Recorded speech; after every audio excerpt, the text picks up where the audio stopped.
very exciting episode of the $1 Million Peddlers. I'm Papergoy. And I'm Mr. Magazine.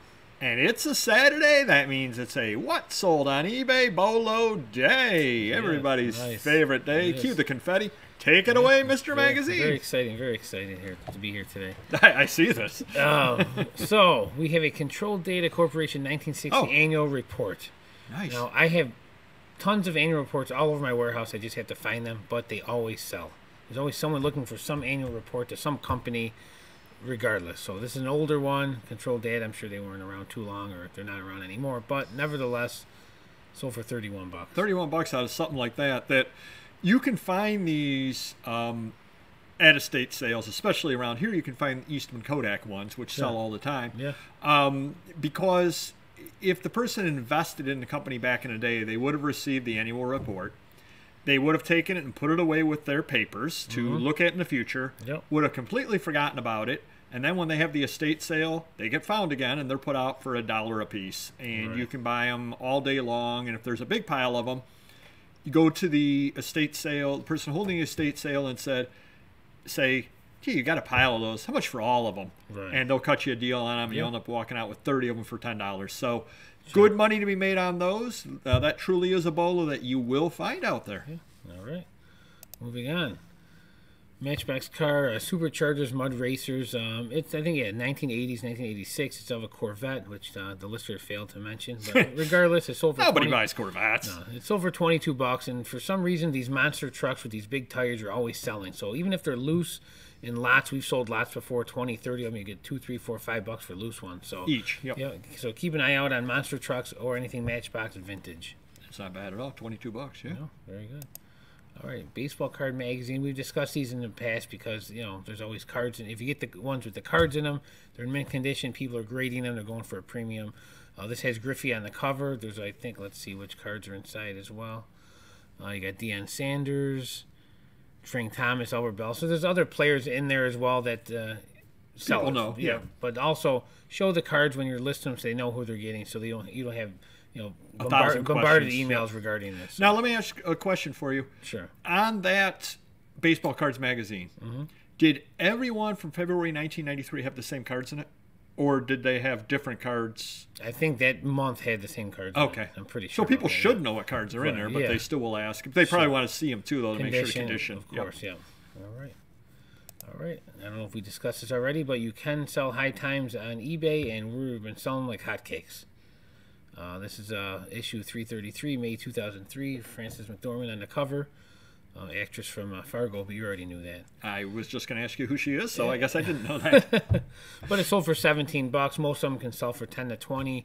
The early ones could sell in the hundreds.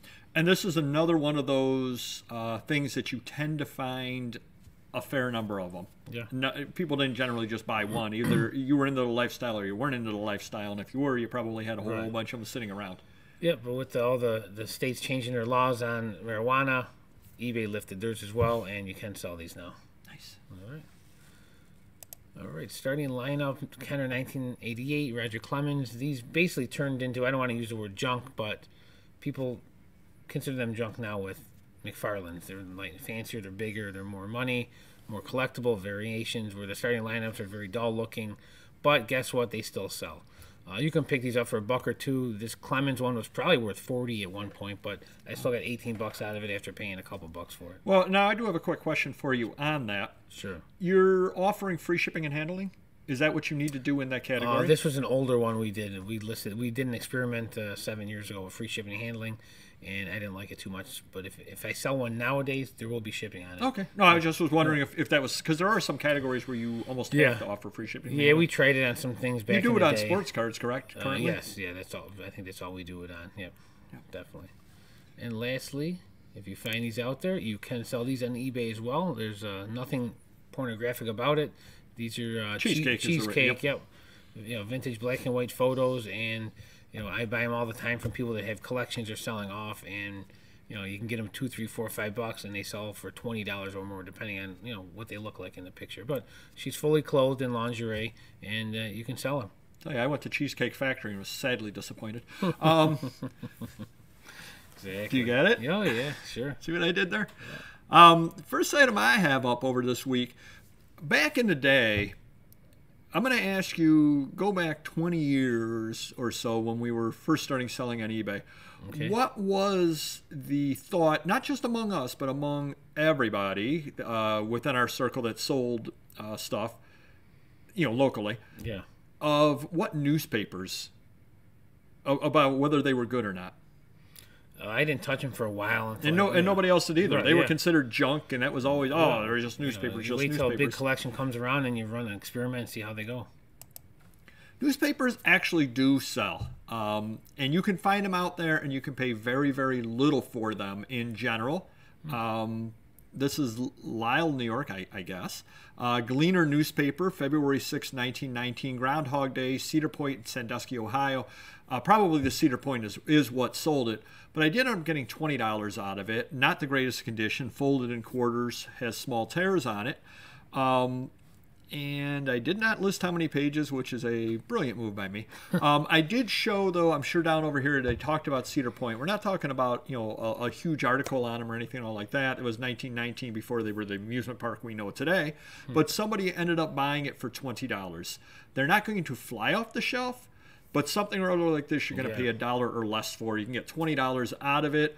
And the really neat thing about newspapers is, generally speaking, you're not going to pay a lot for them, and you really don't know what's in them in general. Now, obviously, the Kennedy papers you see all the time, you know what's in them. You know what's in the moon landing. You know World War II ends. Those kind of things you know all about. But you get these little local papers, you don't know what might be in there. There could be some mention in there of Ty Cobb. There could be anything in there whatsoever. So definitely do pick them up, because, again, they're cheap, and they do sell versus the old days they did not. Next item over here, another thing you can find out there. Civic Center, Rochester, New York, well, you can if you're in Rochester, 1955 booklet, War Memorial Rundell Library. I only bring this up because this is one of those things that it just kind of gets thrown in a lot somewhere or other. Does not look like very much. Your town has something or other like this. Right. Somebody paid $19 for it. I believe they lived in the Rochester area. Gasp. But your area has things like this as well. If it's not one of a kind, it's pretty darn close to one of a kind. So do pick things like this up when you find them. You're going to pay $1 or less for them. You put them up. And again, this is another thing listed in 2020. I was going to say listed in 1920. It's been up there a while. Listed in 2020 for a year and a half. To get $19 out of something like that is not bad whatsoever. Not at all. Next item we have over here, and the first drama quarterly program, November 16th, 1951, Eastman Theater. Ooh, Charles Lawton and Agnes Moorehead. Nice. Neither of which I mentioned. Oh. And I only had one picture. This was back when I did things poorly. Took a little while to sell, didn't it? It did, yeah. 2010. These things do sell. They don't sell with a listing like that. And I kind of put this up over there to show what not to do. It's almost the anti-BOLO portion of it, of our video. Do not try listing things like this. Now I would list who's in it. Now I would take a picture of the acts and all that from inside, and it would sell a lot quicker. I would also raise my price on it. A poor listing takes 12 years to sell. A better listing does not. So hopefully that helps you a little bit. Next item over here, I can't help but think I was being pranked. We had on our live show, Wednesday, 7:30 p.m. Eastern, a show called Dead Keywords about things that you do not use on there because they do not sell. Do you remember what actress spurred that entire conversation for us privately to put it on there? Who does not sell?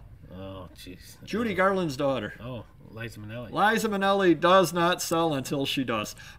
Well, I would say Betty Ford doesn't either, but hey, what do I know? Or Richard Nixon. Talk about an issue. Wow. Now, granted, it took from 2015 to sell. But I did want to bring that up. Apparently, Liza does sell. It just takes 7 years. Another poor listing by me. I did not put the table of contents up at that point. I was not doing that. I would definitely do that now. And again, I believe all 3 of those keywords are right on the cover. Is there something better inside? We don't know because I didn't put up the table of contents. Yeah. But hopefully that does help you some, again, showing you what not to do in a listing. Yeah. Do put the table of contents up. And apparently Liza has suddenly gotten very, very hot, and she does sell. And so ignore our other show completely. Nice. Next item we have up over here, Bloomberg Business Week, March 2nd, 2020. Wall Street Bets is what sold it. Pandemic HP Xerox. You cannot say, you have to say pandemic. Let's put it that way. That's eBay will not allow you to say the name of the virus that was out there because it fears that you're selling some kind of cures or something like that. No, I'm selling a magazine, but I had a listed pandemic. No, is this magazine your magazine with your name on your label? Oh. No. I ended up buying it out there. But again, this is the kind of thing that a lot of people don't list because they look at it as 2020. Right. They say, oh, it's too new. It's not going to end up selling. I put it up, and I ended up getting $24 out of it. Cannot argue with that whatsoever. Right.